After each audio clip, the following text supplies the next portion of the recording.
Hi, Trevor here, reflecting on life through music. Thank you for stopping by.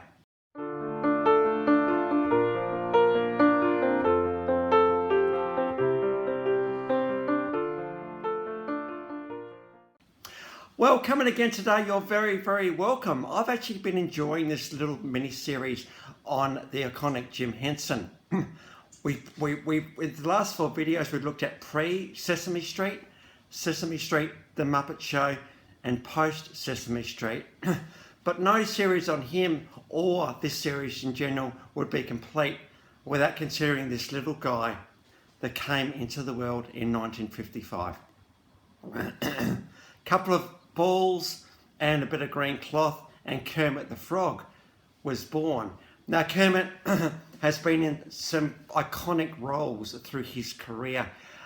He's been dubbed as likeable, bit of a wise guy at times, wry intelligence, very intelligent actually, but a little bit naughty at times. And he's been a bit of a mainstay through much of Jim Henson's career.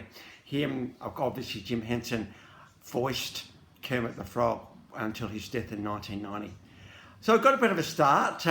Pre-Sesame Street, we've got Sam and Friends, and unknown to the world, Kermit the Frog could actually sing pretty well, and he could play the banjo.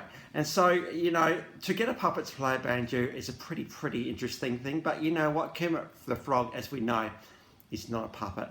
He's actually a real live character. That's what we're led to believe. That's how clever Jim Henson's puppetry actually is.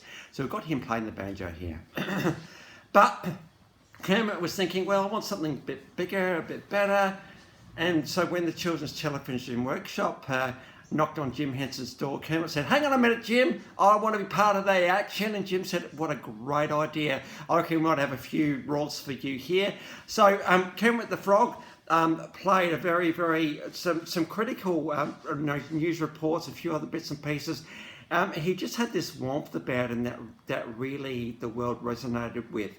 So we've got some clips from Sesame Street, because obviously started in 1969.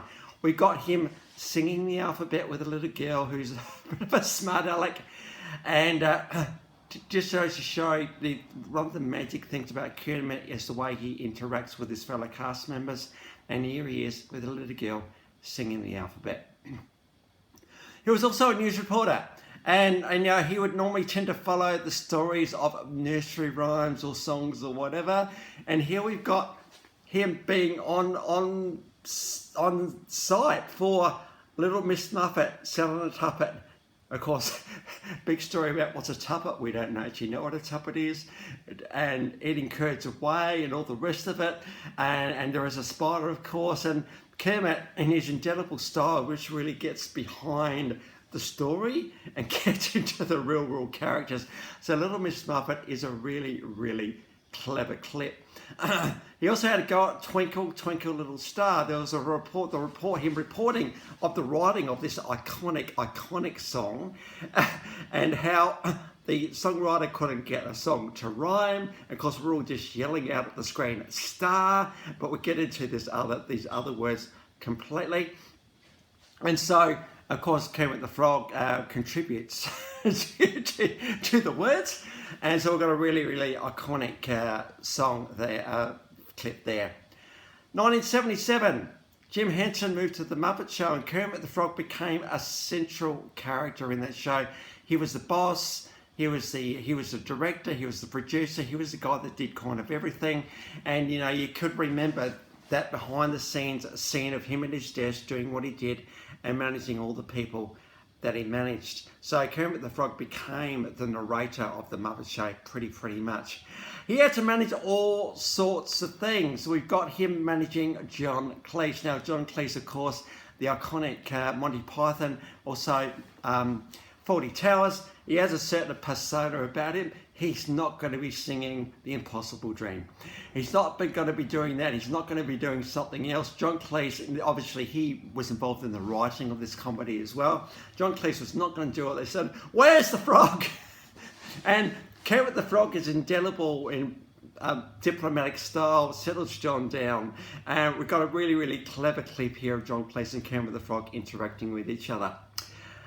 We also had Fozzie Bear interacting with Kermit. We've got a couple of interactions. We've got him, Fozzie and Kermit having a bit of a go. And then we've also got Are You Kermit the Frog? And we got notes and we got letters and we've got all sorts of bits of things happening. Kermit just goes along with the whole joke and ends up having a go himself and it falls flat. So we got a couple of clips there with Fozzie Bear. One of his songs originally came out in Sesame Street. It's Not Easy, Bein Green. I love this song. I absolutely love this song. Yes, you get, being green, green is just green, everything's green, and sometimes you're going to get looked over and not noticed and all the rest of the stuff. I think maybe in the Sesame Street stage of Kermit's life, he was feeling that way a little bit. He was competing with such people as Big Bird and Oscar the Grouch, and Kermit just kind of got squeezed in there whenever he could. So fortunately for Kermit, he did get promoted to become the head of the Muppet Show. So It's Not Easy Being Green is a beautiful, beautiful song, and I think to have a frog singing it just makes it even more special. Something special about the words, the reflection, the way Kermit sings it here is really, really beautiful. It's here.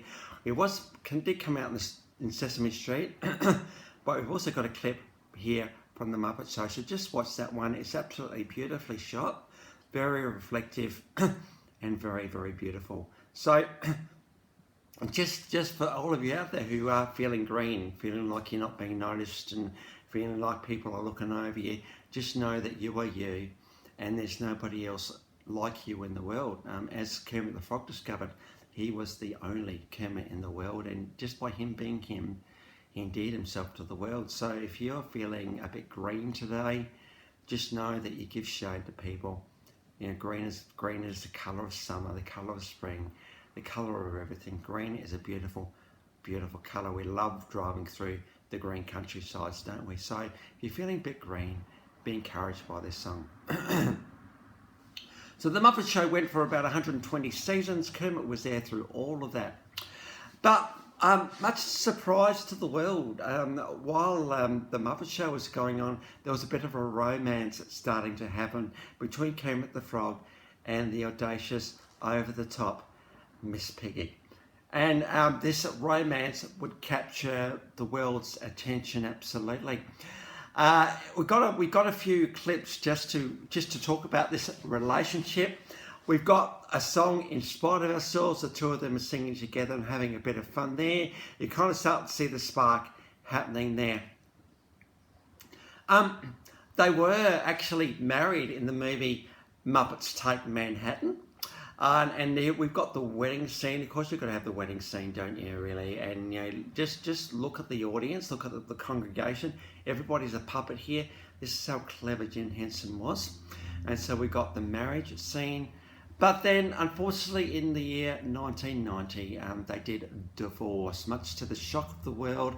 And I've got a bit of a clip of Kermit and Miss Piggy on Jimmy Kimmel Live as they're talking about their relationship.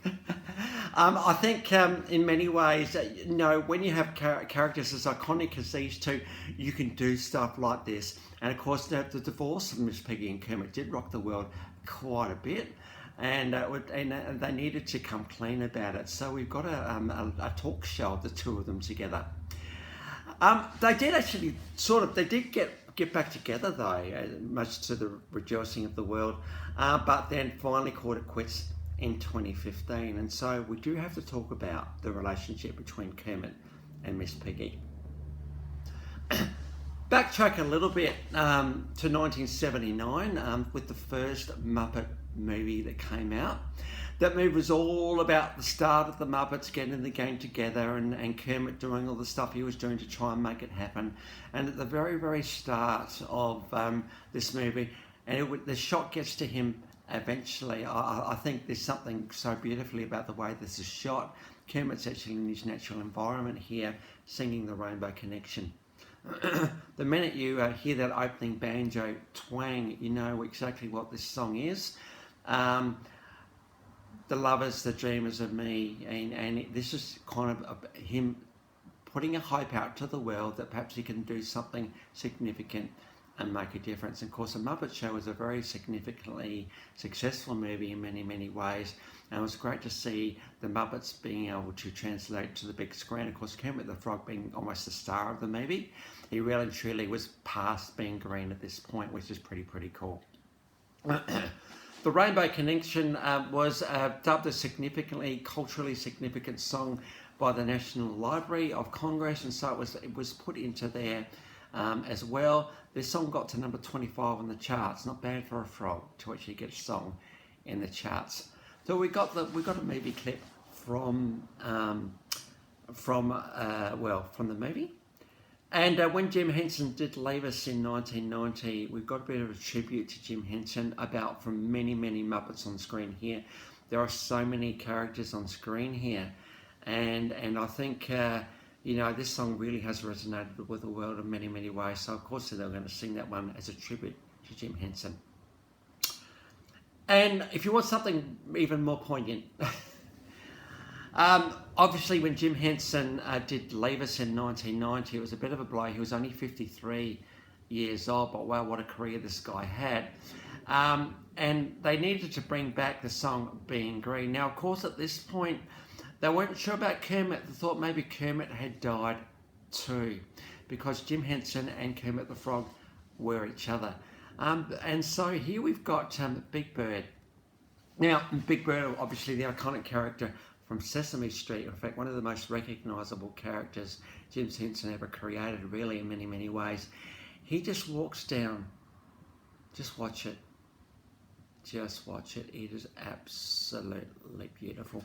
It's a real poignant moment in time as well. Big Bird just walks through the audience, just reflecting, thinking. I can imagine him just tearing up as he sings the iconic Bein Green. Now, obviously, Big Bird's not green, but I think to actually have him singing this is absolutely appropriate. So we've got to Big Bird singing Bein Green in Jim Henson's memorial. And so, but Kermit the Frog would continue on after Jim, which is pretty good. You can't pretend that Kermit the Frog's not there, because he is indeed himself to the world. Absolutely. And so it's been great, I think, over the last 5 videos, I suppose, to look at the iconic Jim Henson. I mean, you've got to look at all the stages. You've got to look at before Sesame Street. You've got to look at Sesame Street. You've got to look at the Muppet Show. You've got to look at post Muppet Show, and you've got to look at Kermit the Frog, because you know what? Kermit the Frog is indeed himself to the world. And so, particularly with a couple of his classic songs too, The Rainbow Connection, It's Not Easy Being Green, the relationship with Miss Piggy, and of course he's the backbone of the Muppet Show in many, many ways. Kermit the Frog absolutely deserves his own video, so it's great to be able to reflect on him today. So the links to those, how many we got? 1, 2, 3, 4, 5, 6, 7, 8, 9, 10, 11, 12, 13, 14. I think there's 14 videos are in the description below. And I've also included my last video from the post Muppet Show Jim Henson story. So if you want to recap on that one, feel free. Well, if this is your first time to Life Reflections Through Music, or you've come back for another one, how great to see everybody here. Well, that's it for today. Next time, we're going to go on to a request. And this is a band I know nothing about, but I do remember asking for an album and a song that the guy liked. We're going to go on to Motor Race next time. So until then, I'll catch you around. Bye for now.